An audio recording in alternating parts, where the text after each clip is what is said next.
Hello friends, आज हम बात करेंगे एक ऐसी प्रॉब्लम के बारे में जो आजकल बहुत कॉमन है। वो है मेलास्मा या फिर जिसको हम डार्क स्पॉट के नाम से भी जानते हैं या हाइपर पिगमेंटेशन कहते हैं। अगर आप बहुत टाइम से इसको लेके परेशान हैं और आपको भी ये भी नहीं पता कि हमें अपनी स्किन केयर रूटीन में किस तरीके से चीज़ें रखनी चाहिए कि हम अपने डार्क स्पॉट को बहुत जल्दी कम कर सकें और हाइपर पिगमेंटेशन को ख़त्म करने के साथ लाइफ टाइम उससे प्रिवेंशन भी पा सकें, उसकी चीज़ों को समझ सकें, तो ये वीडियो आप पूरा एंड तक देखेंगे तो पूरी जानकारी आपको मिलेगी कि आप इससे अपना बचाव भी कर सकते हैं और पूर्णतः इसको ख़त्म कर सकते हैं। तो प्लीज़ एंड तक देखिए। तो फ्रेंड्स, सबसे पहले हम इसको 3 पार्ट में इस वीडियो को डिवाइड करेंगे।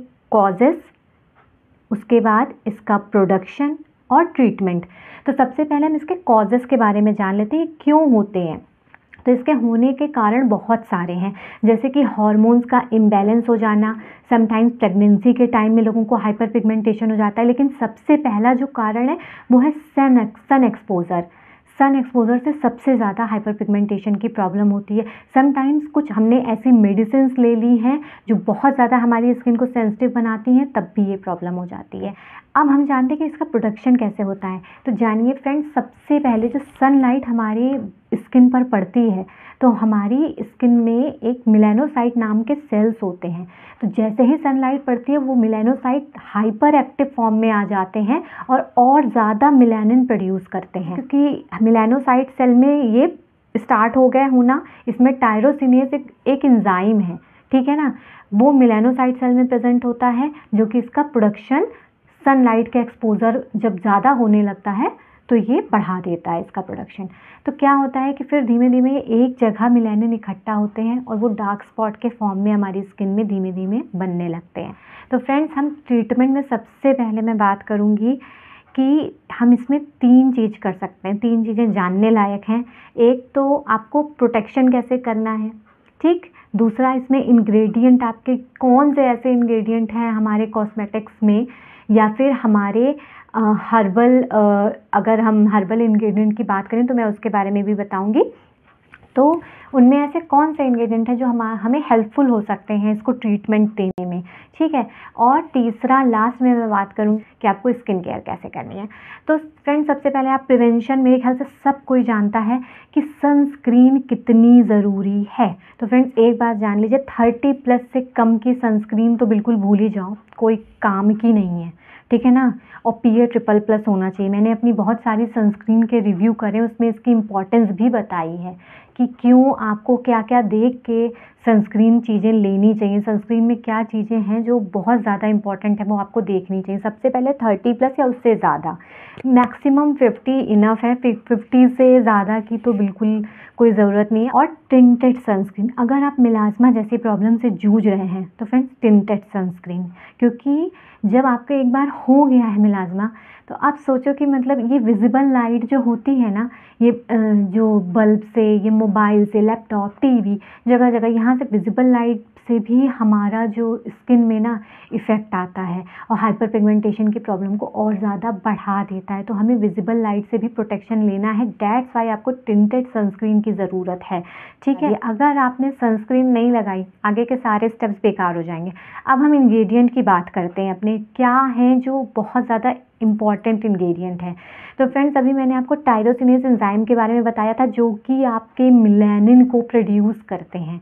तो अगर टायरोसिनेज एंजाइम को इनहिबिट कर दिया जाता है, दबा दिया जाता है, उसका जो चीज़ें हैं मतलब कि वो और प्रोड्यूस ना करे मेलानिन को, तो आपका हाइपर पिगमेंटेशन की प्रॉब्लम ऑटोमेटिकली कम होने लगेगी। तो उसमें जो मदद करते हैं इंग्रेडिएंट, सबसे पहले है retinoid, then azelaic acid, niacinamide.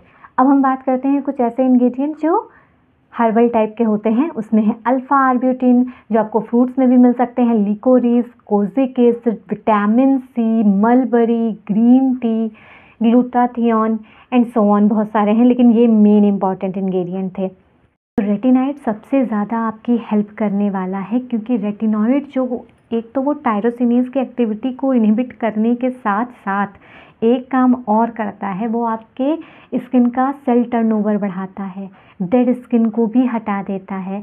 और उसमें एक प्रॉपर्टी होती है कि वो आपकी स्किन को लाइट करता है, मतलब मेलानिन के प्रोडक्शन में कमी लाता है। तो ऑटोमेटिकली ये सारी चीज़ों में हेल्प करता है रेटिनॉइड जो है।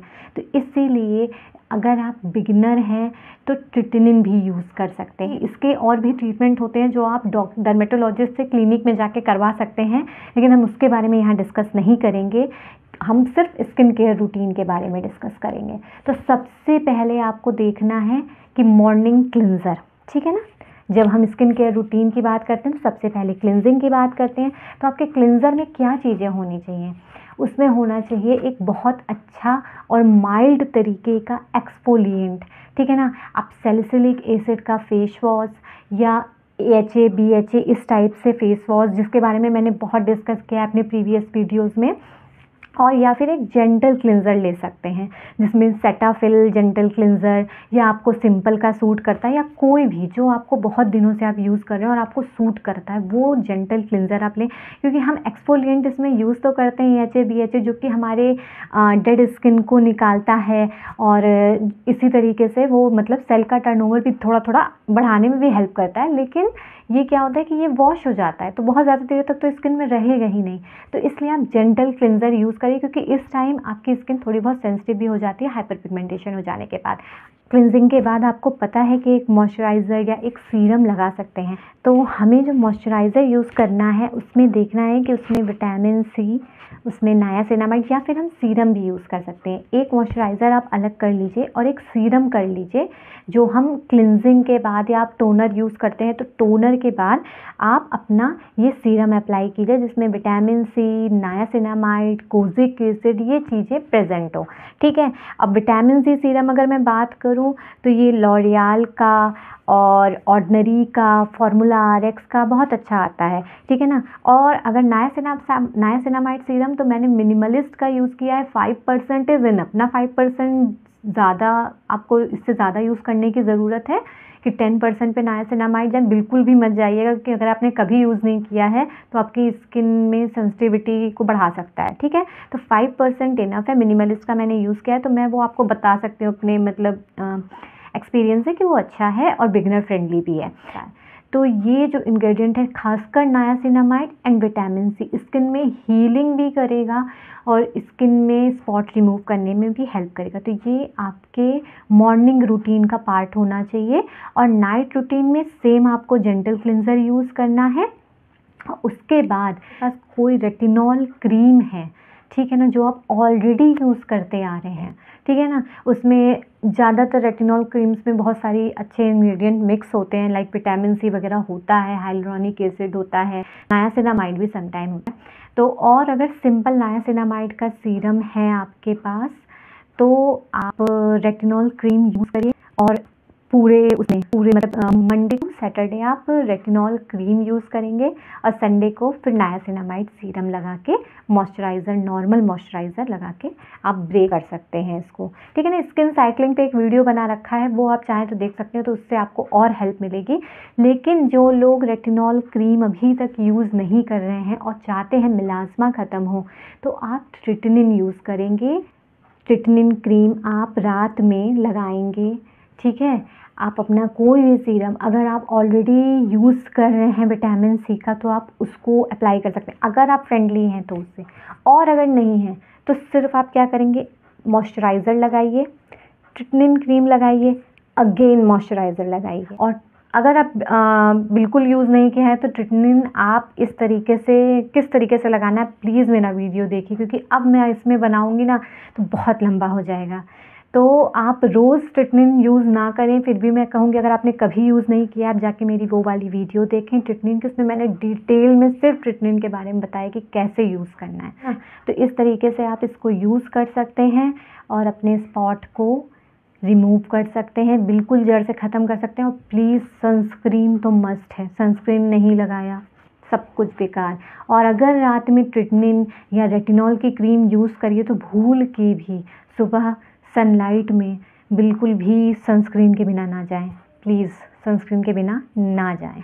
और इसका मैं एक होम रेमेडी भी बहुत जल्दी लाऊंगी, उसका भी पूरा मैंने तैयारी करके रखी है, अपना रिसर्च कर लिया है और बहुत ही अच्छी इसकी पूरी सीरीज़ मैं अभी बनाऊंगी मिलाज़मा की। तो आप प्लीज़ मेरे चैनल को लाइक शेयर सब्सक्राइब करें और स्टे ट्यून। Bye bye.